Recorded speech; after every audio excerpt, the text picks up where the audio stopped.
तो इन ग्रहों की स्थितियों में वह हमें अंतर दिखाई पड़ता है। ग्रहों को अगर अच्छी तरह से हम देखेंगे, एक थोड़ा ऊंचा, थोड़ा गिरा यानी निम्न, और बहुत उन्नत और समतल, सहज स्थिति, नैसर्गिक स्थिति, सहजानुपात, इन तीनों प्रकार की स्थिति देखती है। सहज ही शास्त्र के अनुसार और विज्ञान के अनुसार भी गुरु पर्वत सबसे बड़े होने के कारण, बड़ा ही बड़ा ग्रह होने के कारण, सबसे बड़ा ग्रह होने के कारण इसकी उन्नति इसके अनुपातों में जरा उच्च ही रहता है। थोड़ा उच्च रहना सहज अनुपात कहा जाता है, नैसर्गिक अनुपात कहा जाता है, प्रकृति सिद्ध अनुपात कहा जाता है। वो जरा ऊंचा ही रहना चाहिए। घट गया तो दोष युक्त है। तो यूं देखने से पता चलता है कि हाँ, ये उभरा है, ये उत्कृष्ट है, वो उन्नत है। तो ऐसे सहज उन्नत में रहने से, उन्नति की स्थिति में रहने से, सहज आधिक्यता में रहने से, जरा थोड़ा उत्कृष्ट रहने से क्या क्या फल दिखाई पड़ते हैं, क्या कारक गुण आते हैं, यह सहज रूप से हम समझ सकते हैं। अगर सहज अनुपात में रहेंगे तो यहां बताई गई है भक्ति। सबसे बड़ी बात है गुरु पर्वत, ये पर्व है, ये पर्वत है। दोनों में अंतर, उच्चारण में अंतर है। पर्व, पर्वत, ये पर्वत थोड़ा उठा है तो उस जातक की भक्ति अच्छी तरह से होती है। भक्ति में क्षमता होती है। उनका जो भी मंगल, जो भी शुभ हुआ, सर्वप्रथम सबसे पहले ये मेरा बड़प्पना नहीं है, ये भगवान की दया है। मंदिर दर्शन करने के लिए प्रयत्नपूर्ण रहता है, प्रयत्नशील रहता है, वैसी भक्ति होती है। हाँ, जिस धर्म के वो व्यक्ति होते हैं, वे जातक उस धर्म को तो स्वीकार करते हैं, उस धर्म के प्रति अभिमान रखते हैं, गौरव रखते हैं, किंतु साथ ही साथ अन्य धर्मों को कम नहीं देखते हैं। अन्य धर्मों के प्रति भी जितनी क्षमता के साथ अपनी अपने धर्म के प्रति भक्ति रखते हैं, बस उसी तरह की भक्ति, उसी तरह का गौरव अन्य धर्मों पर भी रखते हैं। ये इनका बड़प्पना है। अर्थात सभी धर्म समान है। हाँ, कोई बालाजी को मानते हैं, कोई शक्ति माता को मानते हैं। भैया वो विभुराम हो, इब्राहिम हो, अब्राहिम हो, सब एक हैं। नामों में अंतर, मूर्तियों में अंतर, संबोधन में अंतर, शक्ति भगवान की एक है। लड्डू हो, जिलेबी हो, जो भी हो, मिठास, मीठापना, चीनी एक है। ऐसा विश्वास रखने की भक्ति, यानी जितनी आवश्यकता की आवश्यकता है, यानी आवश्यकता भर की भक्ति इन व्यक्तियों में रहती है। राइट। बाद में देखिएगा पदवी। ऐसे व्यक्ति ऊंचे ऊंचे पदवियों में रहते हैं। पदवी रहना ही नहीं, पदवी का गौरव करते हैं। पदवी का गौरव करना नहीं, सेल्फ रेस्पेक्ट जितना रहता है, take respect and give respect. दूसरों का भी गौरव करता है, अपना गौरव भी आप चाहता है। जहां गौरव नहीं है वहां जाते तक भी नहीं है। धन की आवश्यकता है, नौकरी क्यों करते हैं, पदवी पर क्यों रहते हैं, प्रतिष्ठा बढ़ाने की आवश्यकता क्या है, ये सब केवल धन के लिए ही नहीं समझना। इनके लिए धन की बहुत बड़ी आवश्यकता है। जो गुरु जातक है, धन की आवश्यकता मगर है, धन प्रधान है, किंतु याद रखियो बंधो, धन ही प्रधान नहीं है, धन से भी प्रधान है गौरव। अगर कहीं गौरव का लोप हो जाए, चाहे वह उस प्रांत के मेघ सोने की वर्षा भी क्यों न करते हो, वहां जाने का प्रयत्न तक नहीं करते, उस ओर झांक कर तक नहीं देखते। यानी धन की आवश्यकता होने पर भी धन से भी महत्वपूर्ण है उनकी दृष्टि में गौरव। ये है गौरव। इसके अतिरिक्त मिष्टान्न प्रियता, ये पूरे कारक हैं। कब उन्नत हो तो, समतल में हो तो, यहां लाल शाही में जो है सुर्खी कलम से यहां हेडिंग लिखा गया है, शीर्षक लिखा गया। अगर समुन्नत हो, यानी गुरु की जितनी समुन्नता की आवश्यकता है उतनी हो, तो ये पूरे कारक उनके लिए वर्तित होते हैं। मुष्टान्न भोजन प्रिय होते हैं। स्वीट्स, फ्राइज, रुचिकर, शुचिकर, स्वादिष्ट भोजन चाहते हैं, मगर सीमा से पार नहीं होते हैं। ये है इनका स्वभाव। मुष्टान्न भोजन प्रिय तो है, स्वादिष्ट अगर भोजन नहीं हुआ तो चाहे तो उस दिन भूखा ही रहेगा, किंतु भोजन वो अच्छा हो तो ही, रुचिकर हो तो ही भोजन करते। मुष्टान्न भोजन प्रियता है। और उसके देखिएगा, पदवी होना नहीं, नीति, न्याय, पद्धति, औचित्य, जो कुछ बोलते हैं नीति होती है उसमें। हाँ, कभी कभी गौरवाधिक होने के कारण, कभी कभी थोड़ा गर्व भी कुछ अधिक होने के कारण उनके ध्वनि में कुछ अधिकार दिखाई पड़ने पर भी दूसरों का गौरव भी करते हैं, मगर उस यानी जोर से बोलने के पीछे नीति, न्याय, पद्धति, औचित्य भी रहता है। स्वयं गौरव चाहते हैं, दूसरों का गौरव करते भी हैं। इसके अतिरिक्त हो गया यहां पर भक्ति, मुष्टान्न प्रियता, और यानी हर प्रकार की प्रतिष्ठा चाहते हैं, प्रतिष्ठा से रहते हैं, दूसरों की प्रतिष्ठा रहते हैं, और शास्त्र परिज्ञान भी। कोई ना कोई एक शास्त्र पर इनकी अभिरुचि कुछ अधिक होती है, चाहे वो सामुद्रिक शास्त्र हो, ज्योतिष शास्त्र हो, संख्या शास्त्र हो, उसके प्रति थोड़ी रुचि रहती है। यद्यपि उसमें पंडित नहीं हो सकते, शास्त्र ही उनका मूलाधार नहीं बनता, वो मात्र ही उसकी जीविका नहीं बन सकती है, किंतु शास्त्रों के प्रति विश्वास करते हैं। ज्ञानी भी है, साथ ही साथ ऐसे शास्त्रों को जिनको रहस्य शास्त्र बोलते हैं, वो भविष्य में ही सही दिखाई पड़ते हैं। फिजिकल साइंस जैसे भौतिक शास्त्र के अनुसार अभी उसको प्रूव नहीं कर सकते हैं, हम यथातथ्य नहीं बता सकते, किंतु याद रखिए बंधु, भविष्य में इनकी कही हुई बातें जो ज्योतिष लोग कहते हैं, जो शास्त्रज्ञ कहते हैं, जो सामुद्रिक लोग कहते हैं, जो संख्या शास्त्र बताने वाले कहते हैं, वो भविष्य में सही होकर रहेगा। इसलिए उस शास्त्र के प्रति विश्वास बराबर रखते हैं, थोड़ी रुचि भी लेते हैं।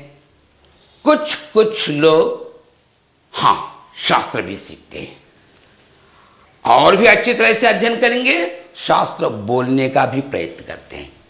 डराना उनका काम नहीं रहता, शास्त्र बताते हैं। कैसी भाषा में बताते हैं? अभय भाषा में। और उसके जो दोष हैं, दोष निवारण के लिए परिहार भी बताएं। उतने शांतिशील भी होते हैं। गौरव की हानि हो जाएगी तो शांतिशील की बात तो छोड़ दीजिए, जरा गुस्सा भी करते हैं। ये स्वभाव आने वाले भी होता है। इनके रूप में ही जरा अंतर दिखाई पड़ता है, गंभीर दिखाई पड़ता है, चालो चरण में, रहने में, बातचीत करने में, गौरव लेने में, गौरव देने में, उसकी मूर्ति ही कुछ गंभीर दिखाई पड़ती है। देखने से ही पता चलता हाँ ये गुरु कारक व्यक्ति है, यानी गुरु ग्रह जातक है। तो किसी के जातक की पहचान हम किस प्रकार कर सकते हैं? ये भी तो प्रश्न है हमारे लिए। जिनकी जन्म तिथि है, नक्षत्रों के आधार पर किस ग्रह के संबंधित व्यक्ति हैं, उसको लेकर हाँ फलाने नक्षत्र में इनका जन्म हुआ है और फलाने राशि में राशि से संबंधित है, ये नक्षत्र जातक है, ये ग्रह जातक है, उस ग्रह को बताते। मगर जिनकी जन्म तिथि नहीं है, तो उनके बारे में क्या करते हैं? तो उनके बारे में भी बताने वाला शास्त्र है सामुद्रिक शास्त्र। ये कैसे पहचान सकते हैं? तो यहां हर पर्वत की ओर देखिएगा। कोई तो गुरु जातक होते हैं, कोई शनि जातक होते हैं, सूर्य जातक होते हैं, बुध जातक होते हैं, कुज जातक होते हैं, चंद्र जातक होते हैं, शुक्र जातक होते हैं। और राहु केतु के वे जातक नहीं होते हैं, वो केवल छाया मात्र है। वो नक्षत्र के रूप में रह सकते हैं मगर एक राशि के रूप में, एक ग्रह के रूप में तो नहीं रह सकते। तो इसलिए इनको पहचाने कैसे हम? इन अंगुलियों के नीचे तो पर्वतों का स्थान हमें दिखाई पड़ता है, उनकी परिधियां दिखाई पड़ती है। इन परिधियों को गौर से देखेंगे, श्रद्धा के साथ देखेंगे, एक अवगहन के साथ देखेंगे, एक पक्व अनुभव से देखेंगे, या बुढ़ापे के कारण देख नहीं सकते हैं तो दूरबीन की को प्रयोग में लाइएगा। दूरबीन से देखने से पता चलता है कि एक जो ग्रह स्थान है, जो ग्रह सीमा है, ग्रह की दिशाएं जो हैं, केंद्र बिंदु में यानी एकदम बीच में नालिका रेखाएं बनी हुई है। नालिका रेखाएं तो सर्वत्र दिखाई पड़ते हैं, सभी ग्रहों के नीचे दिखाई पड़ते हैं। जहां चाहे वहीं अगर नालिका रेखाएं दिखाई पड़े तो ये ग्रह जातक करके नहीं बोल सकते, किंतु केंद्र भाग में जब वे अंकित रहते हैं तभी उस ग्रह के जातक यानी ग्रह के वाले बता सकते हैं। यानी कैसे रहते हैं ये, किस प्रकार रहते हैं ये नालिका रेखाएं। याद रखिए इस आकार में रहते हैं, यू।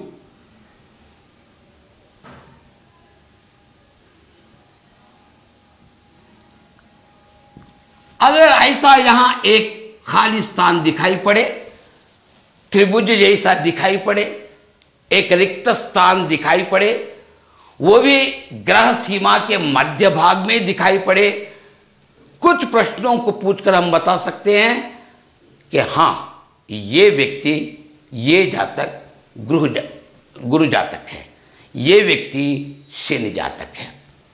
हाँ कभी कभी देखने पर भी पता नहीं चलता है कि कौन जातक। एक कद्दू के प्रश्न पूछिएगा, क्या भैया आप रुचिकर भोजन बहुत चाहते हैं ना? हाँ। जो भी आपका भला हुआ पहले मंदिर चलते हैं ना? हाँ, टिक लगा लीजिए। पदवी, बाध्यताएं, अधिकार आपके हाथ में होता है ना? कहीं भी रहे अपनी ही बात चले, ये इच्छा होती है ना? हाँ भैया ठीक कहा आपने, कहेगा ही। ऐसे 4-5 प्रश्नों को पूछने से अगर हाँ में हाँ मिलाता है तो समझिए कि गुरु जातक है, गुरु ग्रह में उनका जन्म हुआ है। गुरु ग्रह में जन्म होना क्या है, शनि ग्रह में जन्म होना क्या है? ग्रह में जन्म लेते हैं थोड़े। बालक शिशु जब माता के गर्भ से सर्वप्रथम सिर बाहर निकलता है, एकदम नाजुक स्थान है सिर का बीच का भाग, वो जरा एकदम नाजुक, एकदम नाजुक। तो रात हो, दिन हो, सायंकाल हो, संध्या काल हो, कभी हो, सभी समय सर्वे सर्वत्र ग्रह किरण तो चलते ही रहते हैं। चाहे प्रकृति सिद्ध प्रसूति क्यों न हो जाए, चाहे कृत्रिमता से क्यों न हो जाए। जैसे भी बालक का सिर बाहर आ गया माता के गर्भ से, कि अत्यंत नाजुक प्रांत, बहुत सुकुमार प्रांत है ये स्थान, तो उस समय केंद्रकृत जो ग्रह रहता है वो, और उसके निकट जो नक्षत्र दिखाई पड़ता वो, ये 2 किरणें एकदम यानी दो सुइयों से एक इंजेक्शन देने से जितनी बाधा होती है, नोक सुइयों के समान कारक के किरण इनके इस नाजुक माथे से भीतर जाते हैं। तभी तो बच्चा रोना प्रारंभ करता है। किसी वैद्य के उस बालक को उल्टा करने से, या कोई नर्स उसे 2 ठोकने से, या कोई चिमटी देने से, या ऐसे गुड़बड़ से कुछ होता नहीं है। जब तक किरणें भीतर नहीं जाती हैं 2, तब तक बालक रोता ही नहीं है। तो इस तरह से रोना शुरू हो गया तो समझिए कि हाँ, किरणें भीतर गई हैं, एक नक्षत्र का जातक बन गया, एक ग्रह का जातक बन गया। बस पंचांग को खोलते हैं बड़े लोग, हाँ पूर्वाषाढ़ नक्षत्र में हुआ है, अश्विनी के नक्षत्र में हुआ है, न कृत्तिका के नक्षत्र, इस प्रकार नाना प्रकार के नक्षत्रों को बताते हुए ग्रह का भी परिचय देते हैं। जन्म कुंडली लिखे या न लिखे वो बात की बात है। अगर जन्म कुंडली जिनकी नहीं है, जिनकी जन्म तिथि नहीं है, वैसे लोगों के बारे में बता रहा हूँ। केंद्र स्थान में ग्रह के यानी एकदम बीच के स्थान में अगर नालिका की रेखाओं का संगम दिखाई पड़े इस आकार में, तो समझिए कि उस ग्रह के जातक वे व्यक्ति हो सकते हैं, होते भी हैं, हो सकने की बात नहीं है, वे ही ग्रह के होते हैं। जब ये ग्रह और नक्षत्र की किरणें, नक्षत्र भी एक ग्रह से संबंधित रखता ही है, ये दो किरणें जब भीतर जाती हैं तो रंध्र बनते ही दो, तो उन रंध्रों के द्वारा शेष जो 5 हैं ग्रह एक के बाद एक, एक के बाद एक, एक के बाद एक भीतर जाते हैं, अपने अपने स्थानों में स्थित हो जाते हैं। इसी के आधार पर तो बताते हैं लग्न कुंडली क्या है। नाना प्रकार की कुंडलियां बनाने वाले हैं, कोई चंद्रमान से लेते हैं, कोई सूर्यमान से लेते हैं, कोई 12 मान से लेते हैं। नाना प्रकार के पद्धतियों के द्वारा उनके जन्म नक्षत्र पता चलाने का प्रयत्न के लिए प्रयत्नशील रहते हैं, प्रयत्न में सफल भी रहते हैं। मगर एक बात, अवगहन की आवश्यकता है, अनुभव की आवश्यकता है, बड़ी तीक्ष्ण दृष्टि से देखें। जब तक आप स्वयं संतृप्त न होंगे तब तक ये ग्रह जातक नहीं बताना चाहिए। यानी हमारे जो कथन है भविष्य के बारे में दोष भी हो सकता है, इसलिए हमें स्वयं, क्योंकि ये निशान लगाना है, अगर निशान गम गया खत्म, बाण दूसरी जगह लगता है। इस कारण उस तरह के निशान से, उस अनुभव से बताइए कि ये नक्षत्र जातक है, तो ये उन्नति की स्थिति में उन्नत रहने से ये पूरे कारक उनके जीवन में लागू रहते हैं। कब? थोड़ा ऊंच रहने से। किंतु ये बहुत उन्नत है समझे, बहुत ऊंचा है समझे, एक बड़े मांस पिंड के समान दिखाई पड़े, अन्य ग्रहों को डोमिनेट करते हुए बहुत इतना एक पहाड़ जैसा दिखाई पड़े हथेली के अनुसार, उस माप के अनुसार, तो समझिए यहां ग्रह कारकों का फल मिति में रहते हैं जब साधारण उन्नति में रहता है। अगर बहुत उन्नत रहे, मिति गिर जाती है, अति का आरोपण होता है, अति रूप से वे वर्तित होते हैं। ये अति कभी भी ठीक नहीं है। जहां भक्ति होना चाहिए वहां भक्ति तो होती है, धार्मिक विचार तो उनके होते हैं, मगर धार्मिक यानी दूसरे धर्मों के प्रति समान गौरव रखने की क्षमता वे नहीं रहते, यानी धार्मिक मौढ़्यता आ जाती है। अब पदवी है, समान है तो अच्छी पदवी रहेगी, इनको भी पदवी रहेगी, मगर उस पदवी का, उस अधिकार का दुर्विनियोग करेगा। बस निरंतर दूसरों पर डोमिनेट करते रहना, आगे के व्यक्ति को, उनके जो सहकर्मचारी हैं या उनके नीचे जो कर्मचारी रहते हैं उनको तंग कर देते हैं कि बेकार रूप से हम इनके अधीन काम कर रहे हैं। यानी अपनी पदवी, अपने अधिकार का दुर्विनियोग करना है। मुष्टान्न प्रियता, हाँ ये भी मिठास पड़ते हैं, ये भी मिठास चाहते हैं, ये भी स्वादिष्ट भोजन चाहते हैं, ये भी स्वादिष्ट होते हैं। जितनी आवश्यकता उतने ही खाते हैं ये लोग, ये भी मुष्टान्न प्रिय होते हैं, किंतु खाओ कहलाते हैं। खाओ खाओ खाओ, अरे भाई खाने के लिए तो एक सीमा होनी चाहिए। 3 लड्डू, 4, 6, 10, ऐसी तैसी 20 लड्डू खा बैठेंगे तो अजीर्ण क्यों नहीं होता, गैसेस फॉर्मेशन क्यों नहीं होते हैं।